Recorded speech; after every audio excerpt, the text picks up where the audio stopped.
ठंड का महीना अभी शुरू हुआ था। इस ठंड के महीने में बाबू का परिवार ठंड से ठिठुर रहा था।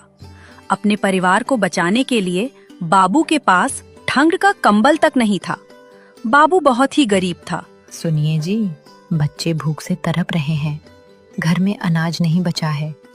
कल तो मैंने अपने पड़ोसन से थोड़ा आटा मांगकर रोटियां बना दी थी, लेकिन आज तो न चावल है न आटा। मैं बच्चों को क्या खिलाऊंगी? मैं क्या करूं सविता, मैं तो बहुत कोशिश करता हूं।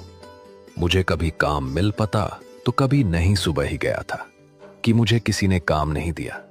किरबी में अभी जाकर देखा हूं।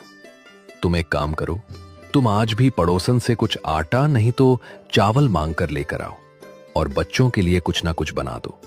मैं आज गांव में जाकर कुछ करता हूं। मैं काम तो करना चाहता हूं, लेकिन मुझे कोई काम देता ही नहीं। अब मैं थक गया हूं। मैं सुबह गई थी, लेकिन पड़ोसन ने 4 बातें सुना दी। उन्होंने मुझे कुछ भी देने से मना कर दिया और ऊपर से बेइज्जती हुई अलग। मैंने अपनी दूसरी पड़ोसन से भी मांगा, उसने भी मुझे देने से मना कर दिया और बहाना बना दिया कि उनके ही घर पर खाने के लिए कुछ भी नहीं है, जबकि उनके बच्चे हलवा पूरी खा रहे थे। मुझे इतना तो समझ आ गया है, जब अच्छा समय हो तब सब लोग अच्छे से बात करते हैं, लेकिन जैसे ही बुरा समय आता है लोग हमें देखकर घर के अंदर भागने लगते हैं। कोई हमारी मदद नहीं करता। मेरी सबसे अच्छी सहेली हिना ने जब मुझे किसी और से मांगते हुए देखा तो मुझे देखकर वो अपने घर में चली गई और दरवाजा बंद कर दिया। मुझे ये देख बहुत बुरा लगा। मुझे नहीं लगता इस बुरे समय में हमारी कोई सहायता करेगा। हमें अपनी सहायता खुद ही करनी होगी। आप जाइए और कुछ न कुछ करके बच्चों के लिए कुछ खाने को लेकर आइए। मैं बच्चों को ऐसे तड़पते हुए नहीं देखना चाहती। तुम चिंता मत करो, मैं जाता हूं और मैं कुछ ना कुछ लेकर ही आऊंगा। मैं वादा करता हूं, हमारे बच्चे भूखे नहीं सोएंगे। तुम मेरा इंतजार करना, मैं अभी जाता हूं। मालिक, मुझे काम की बहुत जरूरत है। मुझे कुछ काम दे दीजिए। मेरे बच्चे भूख से तड़प रहे हैं मालिक। कल से उन्होंने कुछ नहीं खाया। आज अगर मैं खाली हाथ घर गया तो उन्हें आज भी भूखे ही सोना पड़ेगा। कृपया मुझे काम दे दीजिए मालिक, कुछ भी काम चलेगा। मैं सब करने के लिए तैयार हूं। ए जरा रुको, तुम्हें दिखाई नहीं दे रहा? मैं कुछ जरूरी बात कर रहा हूँ। चुपचाप खड़ा रहे यहाँ पे। बाबू अपना मुंह लटका के चुपचाप वहां खड़ा हो जाता है। लाल जी, ये 2 बोरियां अमर सिंह के घर 2 बजे से पहले पहुंच जानी चाहिए। इनमें बहुत जरूरी सामान है और अमर सिंह ने ये आज ही मांगी है। और हाँ, इस काम में कोई गड़बड़ी नहीं होनी चाहिए। लेकिन मालिक, अभी तो 11:30 बज रहे हैं। 2.5 घंटे में ये कैसे मुमकिन है? उनका गांव तो बहुत दूर है, वहां पर जंगली जानवर का भी खतरा है। और आप तो जानते हैं, मुझे डर लगता है, मैं नहीं जा सकता। मैं भी क्या करूं लाल जी, मेरे ध्यान से ही उतर गया। मुझे याद ही नहीं रहा कि अमर सिंह ने ये आज ही मांगा था, और वो भी 2:30 बजे से पहले। हमारे पास कोई रास्ता नहीं है। तुम कुछ भी करो, लेकिन ये 2.5 घंटे में पहुंच जानी चाहिए। तुम ऐसे किसी व्यक्ति को ये काम दो जो फुर्तीला हो और 2.5 घंटे में उसके गांव पहुंच जाए। हम उसे दुगनी मजदूरी देने के लिए तैयार हैं, लेकिन ये काम 2.5 घंटे में हो जाना चाहिए। नहीं तो अमर सिंह बहुत गुस्सा करेगा और वो हमसे व्यापार करना भी छोड़ देगा। मेरा इसमें बहुत बड़ा घाटा होगा। ये सारी बातें बाबू सुन लेता है और बाबू बोलता है, माफी चाहता हूं मालिक, मैं बीच में बोल रहा हूं। लेकिन मालिक, ये काम मैं कर सकता हूं। मैं 2.5 घंटे के भीतर ये बोरियां देकर आ जाऊंगा। मुझ पर एक बार यकीन करके देखिए मालिक। क्या तू सचमुच 2 घंटा में बोरिया वहां तक पहुंचा सकता है? अगर ये तूने कर दिखाया तो मैं तुझे दुगनी मजदूरी दूंगा। लेकिन अगर तूने लापरवाही की और तू वहां पर 2 घंटे के भीतर नहीं पहुंचा तो याद रखना, मुझसे बुरा कोई नहीं होगा। अगर तू सचमुच कर सकता है तो ही लेकर जा, वरना मैं किसी और आदमी देखता हूं। मैं तेरी वजह से अपना नुकसान नहीं कर सकता। नहीं मालिक, मैं सच कहता हूं। मुझ पर एक बार यकीन करके देखिए, मैं ये बोरियां पहुंचा दूंगा। आप चिंता मत कीजिए, मैं अमर सिंह को ये बोरियां पहुंचा दूंगा। आप बेफिक्र रहिए, मैं काम कर दूंगा। अच्छा ठीक है, तू ये बोरिया उठा और जल्दी से निकल, और काम समय पर हो जाना चाहिए। तुझे पता है, अगर तू वहां समय पर नहीं पहुंचा तो मेरा कितना बड़ा नुकसान होगा। मैं यह नुकसान नहीं होना चाहिए। बाबू वो बोरिया अपने सर पर लादे हुए निकल पड़ता है। चलते चलते उन बोरियों के वजह से बाबू का सिर दुखने लगता है, लेकिन फिर उसे अपने भूखे बच्चों की याद आती है और फिर चल पड़ता। जब बाबू जंगल के रास्ते से जा रहा होता है, तभी उसे रास्ते में एक आदमी नीचे पड़ा हुआ दिखाई देता है। ये बाबा कौन है और इन्हें क्या हुआ है? लगता है इन्हें तो चोट भी लगी है। पता नहीं इनके साथ क्या हुआ है। क्या करूं? अगर इन्हें यहाँ ऐसे ही छोड़ दिया तो पता नहीं ये मर भी सकते हैं। उनकी जान बचानी होगी। लेकिन अगर मैं ये बोरिया समय पर अमर सिंह के यहाँ नहीं लेकर गया तो मालिक बहुत गुस्सा करेंगे। दुगनी मजदूरी तो छोड़ो, वो मुझे फूटी कौड़ी तक नहीं देंगे। ऊपर से मैंने उन्हें वादा भी किया है। मेरी वजह से उनका बहुत बड़ा नुकसान हो जाएगा। मैं क्या करूं? हे ऊपर वाले, मेरी मदद कर। एक तरफ मेरे बच्चे भूख से तड़प रहे हैं और दूसरी तरफ किसी की जान का सवाल है। मैं करूं तो क्या करूं? बाबू बहुत गहरी सोच में पड़ जाता है। नहीं नहीं, ये गलत है। मैं इन्हें छोड़कर यहां से नहीं जा सकता। इनके जान का सवाल है। अगर आज मैंने उनकी जान नहीं बचाई तो जिंदगी भर मुझे इस बात का गम रहेगा कि मैंने मुसीबत के समय इस बुजुर्ग को मरने के लिए छोड़ दिया, जबकि मैं उनकी मदद कर सकता था। ये बात मुझे जीने नहीं देगी। मैं और मेरा परिवार तो एक दिन भूखा रह लेगा, लेकिन अगर इनकी जान एक बार चली गई तो दोबारा किसी भी कीमत पर लौट कर नहीं आएगी। इस दुनिया में जान से अलावा और कोई भी चीज कीमती नहीं। मुझे इनकी मदद करनी होगी। बाबू वो बोरिया बही रखकर उस आदमी को वैद्य जी पास लेकर आ जाता है। वैद्य जी उन्हें देखकर बहुत चौंक जाते हैं। इनको क्या हुआ है और तुम कौन हो? वेद जी, मैं नहीं जानता इनको क्या हुआ है। ये मुझे जंगल के रास्ते में मिले थे और मैं यहाँ किसी को नहीं जानता। मैं आपका पता पूछ पूछ कर यहाँ तक आया हूँ। आप जल्दी से इनका इलाज कीजिए।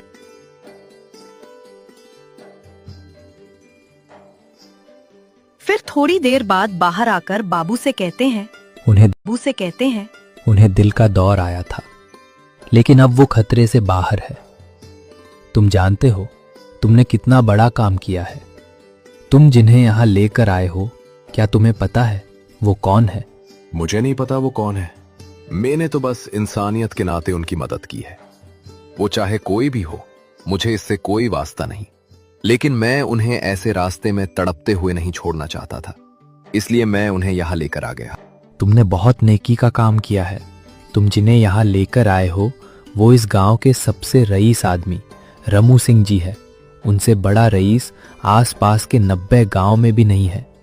तुमने उनकी जान बचाकर बहुत बड़ा एहसान किया है। जब उन्हें पता चलेगा तो तुमसे बहुत खुश होकर तुम्हें निहाल कर देंगे। वेद जी, मैं यहाँ ज्यादा देर नहीं रुक सकता। मैं एक बहुत जरूरी काम से जा रहा था।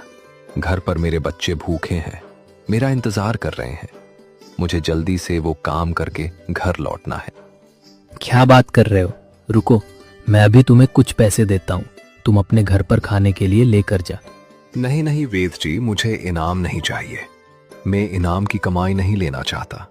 मुझे बस मेरी मेहनत की कमाई चाहिए। अगर मैं ये इनाम आपसे ले लूंगा तो इंसानियत के नाते जो मैंने पुण्य कमाया है मैं बेच दूंगा, और मैं अपना पुण्य बेचना नहीं चाहता। मुझे इसकी कीमत नहीं चाहिए। उनकी जान बचाने के बदले में आपसे पैसे लूं, बिल्कुल भी नहीं। मुझे कुछ नहीं चाहिए। मुझे अब निकलना होगा।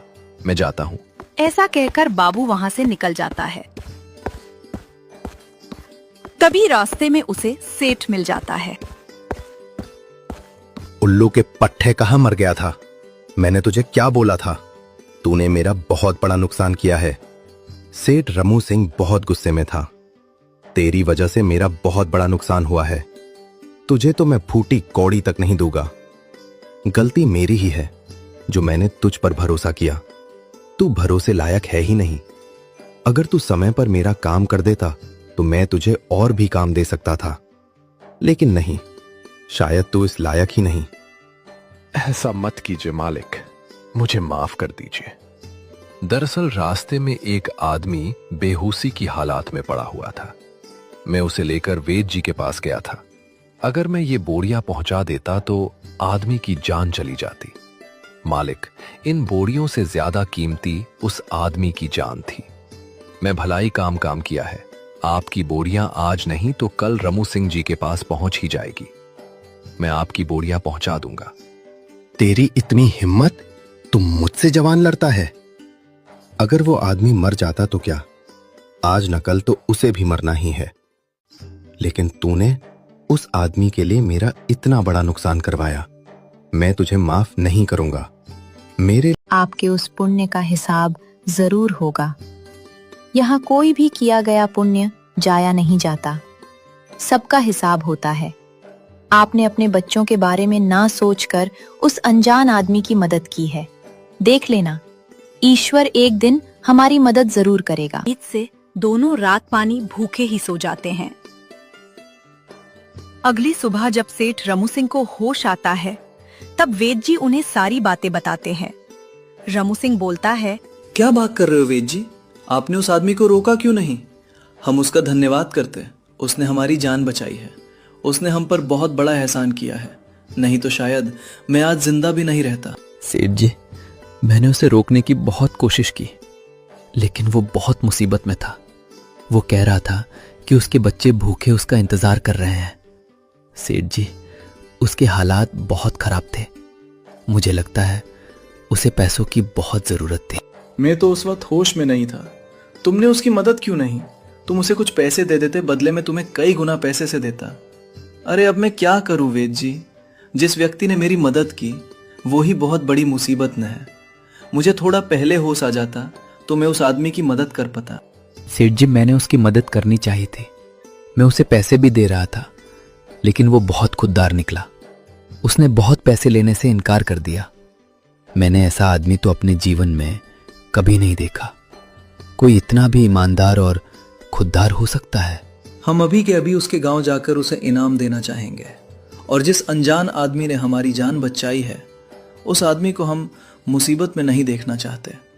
वेद जी, हमारे घर संदेश भेजवाओ कि हमें उस आदमी के गांव जाकर उसकी मदद करनी है। सेठ जी, अभी आपको आराम की जरूरत है, आप कहीं मत जाइए। नहीं वेद जी, हम जब तक उस आदमी से मिल नहीं लेते हमारा मन नहीं मानेगा। हम उसे जल्द से जल्द मिलना चाहते हैं, और जैसा तुम बता रहे हो वो बहुत कष्ट में है। उसने हमारी जान बचाई है। हम उसे किसी बात का कोई कष्ट नहीं होने देंगे। हम अभी उसके पास जाते हैं। ऐसा कहकर सेठ जी बाबू के घर पहुंच जाते हैं। घर में बाबू और उसकी पत्नी दोनों निराश होकर बैठे होते हैं। तभी बाहर से आवाज आती है। बाबू और उसकी पत्नी बाहर जाते हैं। रमू सिंह अपने आदमी के साथ होता है और उसके आदमी के हाथों में सोने के सिक्के से भरी पोटली होती है। बाबू सेठ जी को देख बहुत चौंक जाता है और बोलता है, अरे सेठ जी, आपकी तबीयत कैसी है? आप ठीक तो हो ना? मैं उस दिन थोड़ा जल्दी में था तो वहां ज्यादा देर तक रुक नहीं सका, लेकिन वेद जी ने बोला था कि अब सेठ जी खतरे से बाहर है। वेद जी ने मुझे रोकने की कोशिश की थी, लेकिन मुझे काम था तो मैं निकल गया था। मैं ठीक हूं बेटे, ये जिंदगी तुम्हारी ही देन है। अगर तुम मेरी मदद नहीं करते तो शायद मैं आज नहीं रहता। यह एहसान मैं जिंदगी भर नहीं चुका सकता। बेटा, मैं तुम्हें कुछ देना चाहता हूं, इसे स्वीकार करो बेटा। मैं जानता हूं कि तुम इसे लेना नहीं चाहते, लेकिन मैं तुम्हें कोई भीख नहीं दे रहा। मैं तुम्हें तुम्हारे हक का इनाम दे रहा हूं। नहीं सेठ जी, मैंने ये सब पैसों के लिए नहीं किया है। मैंने तो इंसानियत के नाते आपकी जान बचाई है। मैं इसे पैसों में नहीं तोल सकता। जान बहुत कीमती होती है सेठ जी। पैसे लेकर मैं इस बात का सौदा नहीं कर सकता। मुझे ये पैसे नहीं चाहिए। मैं मेरे ईमान को नहीं बेचूंगा। आप ये पैसे कहीं और दे देना। वाह बेटे, सचमुच मैंने तुम्हारे जितना ईमानदार आदमी आज तक नहीं देखा। तुम बोलो बेटा, तुम्हें क्या चाहिए? हम तुम्हारे लिए सब करने के लिए तैयार हैं। जो तुम को मैं तुम्हारी ईसा पूरी करूंगा। सेठ जी, अगर आप कुछ करना ही चाहते हैं तो मुझे काम दे दीजिए। मुझे काम की बहुत जरूरत है। इस काम से मैं अपने परिवार का पालन पोषण करना चाहूंगा, लेकिन ये इनाम की कमाई मुझे नहीं चाहिए। मुझे मेरे मेहनत के पैसे चाहिए। बस आप मुझे काम दे दीजिए। आपका बहुत एहसान रहेगा। एहसान तो तुमने मुझ पर किया है, वो भी इतना बड़ा कि मैं काम देखकर भी नहीं चुका सकता। फिर भी तुम्हारी इच्छा है तो तुम आज से ही मेरे यहाँ काम करोगे। और हाँ, अब तो तुम्हारे परिवार के लिए उसे कुछ तो पैसे ले लो ताकि तुम्हारा परिवार भूखा ना रहे। उसके बदले में तुम मरे यहाँ काम तो कर ही रहे हो। ठीक है मानिक, आपका बहुत बहुत धन्यवाद। मैं आपका आभारी रहूंगा और मैं आपके सारे पैसे चुका दूंगा। और हाँ, मैं मेरा काम पूरी निष्ठा से करूंगा और कोई शिकायत नहीं दूंगा। आपको मुनाफा हो ऐसा काम करूंगा। बाबू और सविता बहुत खुश हो जाते हैं। सेठ जी के जाने के बाद सविता बाबू से कहती है, देखा आपने, मैंने उस दिन आपसे कहा था ना कि इस आपको एक दिन बहुत बड़ा फल मिलेगा। आप कितने दिनों से काम की तलाश में थे, कोई आपको काम नहीं दे रहा था, लेकिन इन सेठ जी ने तो घर पर आकर आपको काम दिया है। कितनी बड़ी दी बात है। अब हमको और हमारे बच्चों को भूखा नहीं सोना पड़ेगा। अब हमारे अच्छे दिन आ गए। मेरी बात सही थी। हाँ सविता, तुम बिल्कुल सच कह रही हो। सेठ जी ने मुझ पर भरोसा कर मुझे काम दिया है।